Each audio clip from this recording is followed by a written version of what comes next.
అందరికీ నమస్కారం.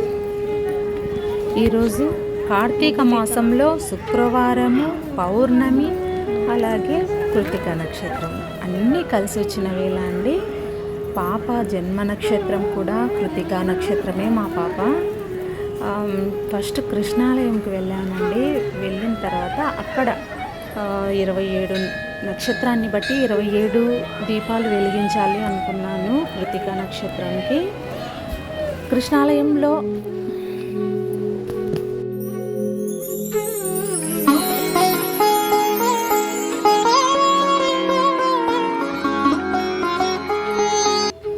గుళ్ళోకి వెళ్ళినప్పటి నుంచి సన్నని వర్షం రాలుతూనే ఉందండి. ఏదో షవర్ కింద కూర్చుంటే సన్నటి జల్లులు పడతాయి కదా, అలా వర్షం వస్తూనే ఉందండి. ఇంకా ఎక్కువ అక్కడ ఉన్నా కూడా ముగ్గు కూడా వర్షం నీళ్ళల్లో పోతుందనే ఉద్దేశంతో కొంచెం ఎక్కువ అయితే ఇబ్బంది అవుతుందని చకచకాల పసుపుతో అలికేసి చిన్న ముగ్గు పెట్టేసుకున్నానండి. ముగ్గు పెట్టుకున్న తర్వాత కృతిక నక్షత్రం అంటే నక్షత్ర దీపాలు 27 పెట్టాలి కదా, 27 ప్రమిదలు చేసుకోవాలండి. కానీ 27 ప్రమిదలు చేసుకోలేదు.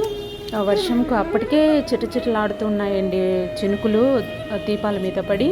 అందుకనేసి ఒకే ప్రమిదను కొంచెం వెడల్పుగా చేసేసి 27 ఒత్తులను మధ్యలోనే పెట్టేశానండి. ఆ ప్రమిదలోనే 27 ఒత్తులను పెట్టేసి ఫస్ట్ వెలిగించి ఇచ్చానండి. పాప తర్వాత వెలిగిస్తూ వచ్చింది. కానీ 27 ఒత్తులు చిటచిట వర్షానికి రాలుతున్నా కూడా చిటపట సౌండ్ వస్తుంది. అయినా కూడా చాలా చాలా చక్కగా వెలిగాయండి. ప్రమిద నిండుగా వెలుతురు కొద్దిసేపు వెలుగు అలా చక్కగా వచ్చేసిందండి. అదిగోండి పాప కూడా తన జన్మ నక్షత్రమే కాబట్టి తను వెలిగిస్తే మంచిదనే ఉద్దేశంతోనే తనతో కూడా వెలిగించానండి. నేను 1-2 వెలిగించేసి పాపకే ఇచ్చేసాను. తను చక్కగా వెలిగించేసింది. చూడండి ఎంత చక్కగా వెలుతురు వచ్చేసిందో. తర్వాత శివాలయంకి వెళ్ళిపోయామండి. శివాలయంలో ఎంత రష్ ఉందంటే అండి భయంకరంగా ఉందండి. అసలు కూర్చోడానికి కూడా ప్లేస్ లేదు. తర్వాత జ్వాలతోరణం కూడా చేశారు. ముందు అయితే మాత్రం అసలు ప్లేసే లేదండి. నేను కూర్చుంటే నా వెనక ఒక దీపం, పక్కన ఒక దీపం, ముందు పక్క కొంచెం అలా కొండెక్కిన తర్వాత కొంచెం అలా సర్దానండి. లేకపోతే అక్కడ కూడా ఒక దీపం ఉంది. చిన్న ప్లేస్ తీసుకొని అక్కడే చక్కగా వాటర్ వేసి క్లీన్ చేసేసి అక్కడే ఒక పద్మ ముగ్గు వేసేసుకున్నానండి. పద్మ ముగ్గులోనే తెచ్చిన పిండి ఉంది కదండి, ఆ పిండితో ప్రమిద చేసేసి అక్కడ కూడా దీపం పెట్టేసుకున్నానండి. దీపం చుట్టూ ఏదైనా ఒక పండు కానీ పూర్ణఫలం అంటే కొబ్బరికాయ కానీ కొట్టి అక్కడ పక్కకు పెట్టి ఒక మలుపు అలా తిరిగామో లేదో అండి. ప్రసాదాలు అక్కడ ఉన్న వాళ్ళు ఒక 5-6 మంది ఉన్నారండి అక్కడ లేడీస్ అందరూ.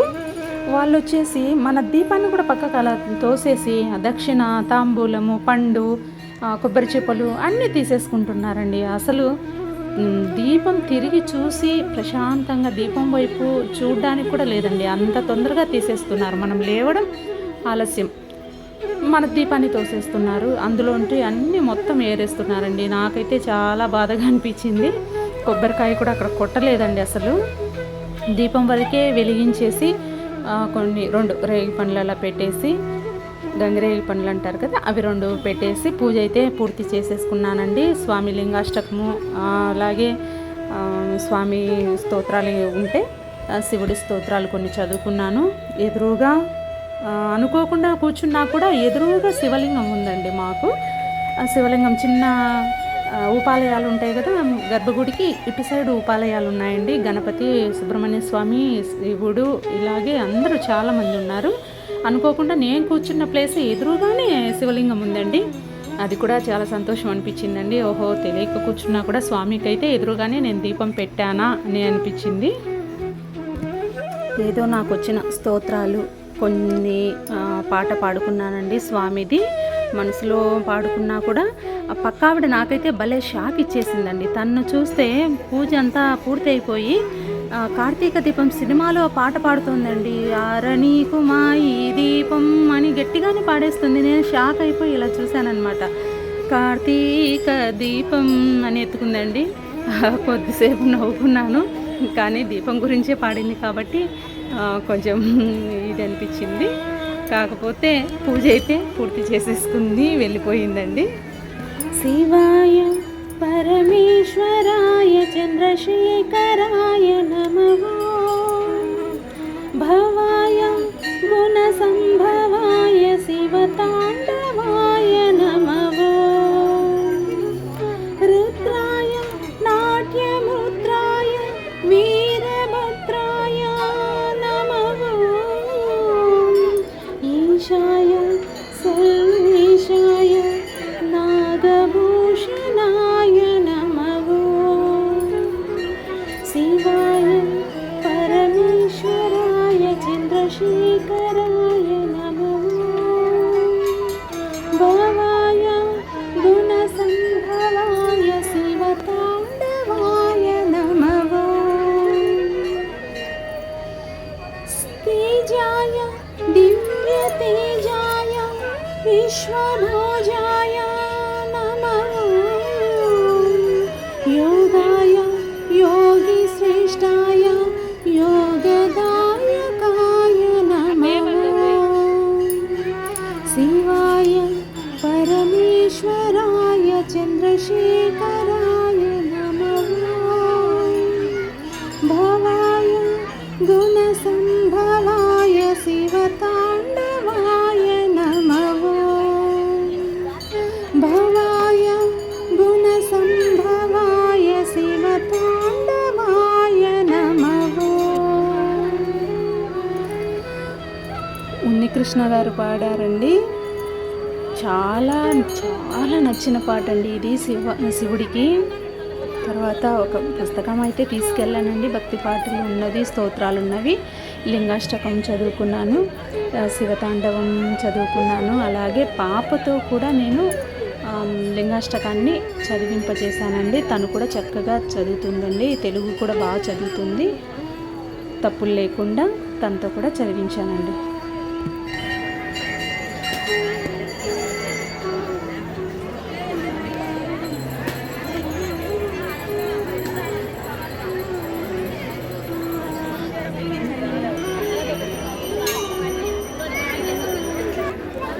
పక్క ఉన్న దీపం సెగ నాకు కాలుకి తగులుతుందండి, కుడికాలు వైపు ఎక్కువ సెగ తగులుతుంది.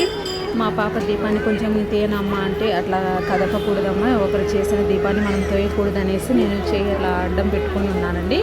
కానీ కుడికాలు మొత్తం సెగ వేడి, ఆ నిగుర్లు వచ్చేసి శారీ మీద పడతాయేమో అన్నంత సెగ అయితే వచ్చేస్తుందండి. నా చేయి కూడా మంటలాగా అనిపించింది, ఒక రకమైన మంట వచ్చేసిందండి చేయికి.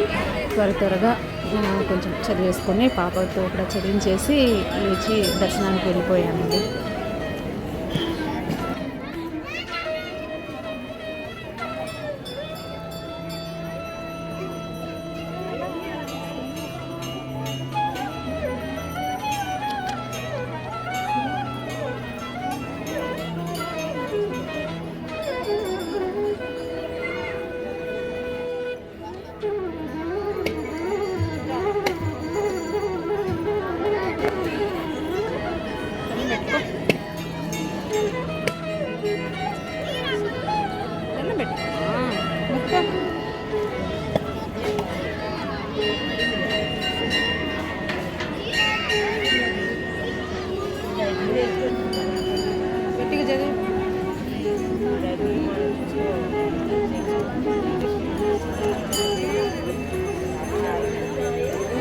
ఏదైనా స్తోత్రాలు కానీ అలాగే లలితా సహస్రం చదువుతున్నప్పుడు కూడా పక్కన కూర్చోపెట్టుకుంటానండి. తనకు కూడా ఒక పుస్తకం ఇచ్చి తప్పులు పోకుండా నన్ను ఫాలో అవుతూ బాగా చక్కగా చదువుతుందండి. తెలుగు మీడియం కాదు కానీ ఇంగ్లీష్ మీడియం అయినా కూడా తెలుగు ఒత్తులు పొల్లులు అలా ఏమీ పోకుండా బాగా చక్కగా చదువుతుందండి. అందుకే స్తోత్రాలు సరే పాపకి ఇచ్చేస్తానండి చదవమని, చక్కగా చదువుతుందండి.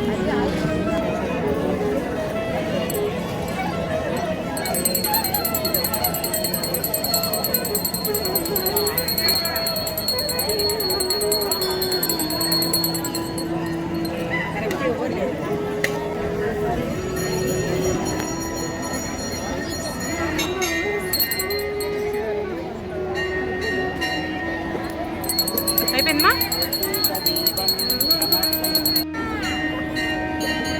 కింద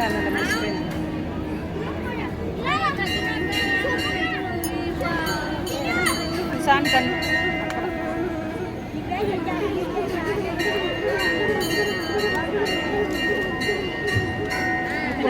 కింద పెట్టి అంత తొందర ఏమి కాదండి, నిదానంగా వేసుకో.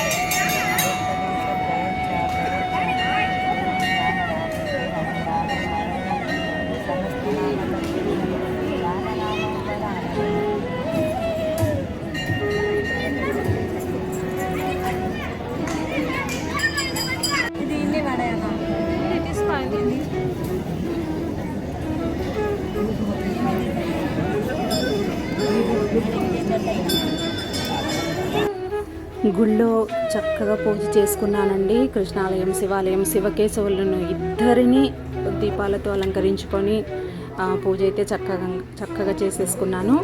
ఇంట్లో దీపం వెలిగించి వెళ్ళాను కదండి.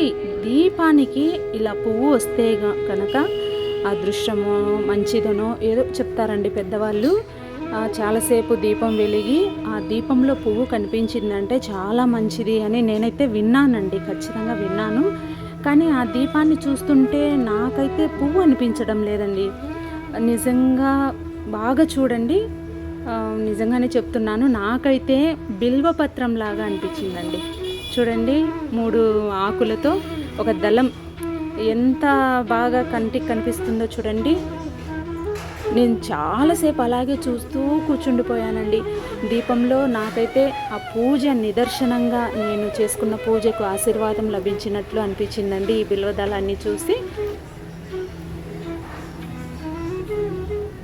చాలాసేపు గుడి దగ్గరే కూర్చున్నానండి, అక్కడే దేవుని మందిరం ముందే కూర్చున్నాను.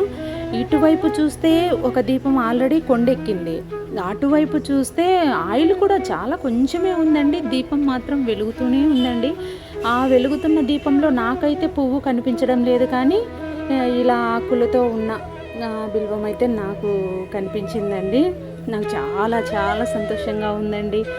నాకు ఆ శివయ్య ఆశీర్వాదం లభించింది, ఆశీర్వదించాడని నేనైతే నమ్ముతానండి. నాకు ఇదే కాదండి, ఏదైనా పూజ చేసుకున్నప్పుడు ఇలా దీపం రూపంలో కానీ ఆశీర్వాదం నాకైతే కనుక ఖచ్చితంగా నిదర్శనం చూపిస్తాడండి. ఒక కృష్ణుడి అభిషేకం చేసుకున్నప్పుడైనా దీపం ఒక పాము ఆకారం కానీ, అలాగే లక్ష్మీదేవి పూజ చేసుకున్నప్పుడు పువ్వు రాలడం కానీ, ఇలాంటివి చిన్న చిన్న సంతోషాలండి. వాటిల్లో ఎంత నిజం ఉందో ఎంత అబద్ధం ఉందో నాకైతే తెలియదండి.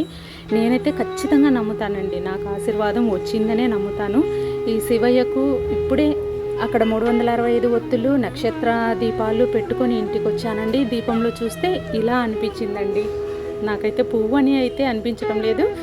మీకు ఎలా అనిపించిందో ఖచ్చితంగా చూస్తే కామెంట్ మాత్రం పెట్టడం మర్చిపోకండి.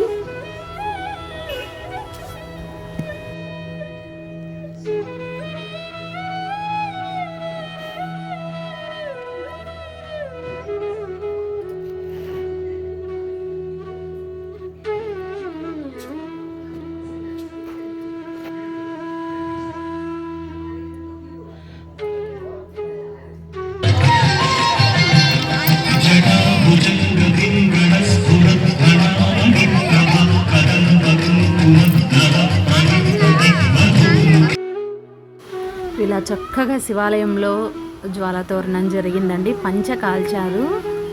ఆ పంచ కాల్చుతున్నప్పుడు ఇటు అటు పరిగెడుతున్నారండి. శారీస్ మీద ఎలా పడతాయో ఏంటో, ఏమన్నా అవుతుందేమోనని అక్కడే పూజారులు ఒక్కరిని కూడా దాని కింద నడవనీయకుండా చేశారండి. తర్వాత ఇటు అటు నిగుర్లు పడతాయి కదండి, కొంచెం దూరంగా, ఎవ్వరూ జరగడం లేదండి, దూరంగా జరగండి అంటే జనాలు కూడా విపరీతంగా భక్తులు వచ్చారండి. కానీ పైన చినుకులు పడుతున్నాయి సన్నగా, అయినా కూడా జ్వాలతోరణం చాలా చక్కగా జరిగిందండి. ఓం నమః శివాయ.